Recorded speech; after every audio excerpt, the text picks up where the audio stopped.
I'm looking right now at LandWatch. LandWatch is one of the tools I like to go to just see the most popular states or the most popular counties in those states, right? And I'm looking at Ohio. I'm looking for properties under 50 grand, 1 to 10 acres, available under contract and sold.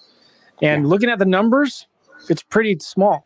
I mean, when you compare this to Texas, Colorado, Florida, Tennessee, even Arkansas, Missouri. Well, and you'll see that pattern. Like if you were to look at a national map with all 3,000, and we'll get into tools in a minute here, but Priced, Price.com, their data source, I know you're familiar with. They put up on their website research page a national map that has it's an interactive county map. But when you set some filters of, I'm going to try to not go too deep, but let's say you plug in some filters of sold to for sale ratio, meaning are more properties selling than are for sale. That would mean, right, that there is a demand, right? Yeah. And then you look at a stat called parcels on market ratio, which is just a fancy way of saying how much is listed, right?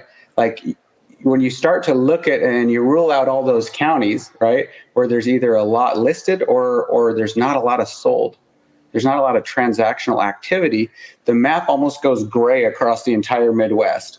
You know what I mean? And then you have all these coastal states, right? All the coastal states and then all the southern states in the Sun Belt. And that's just the reality of it. But there's plenty of people flipping farmland or doing this locally.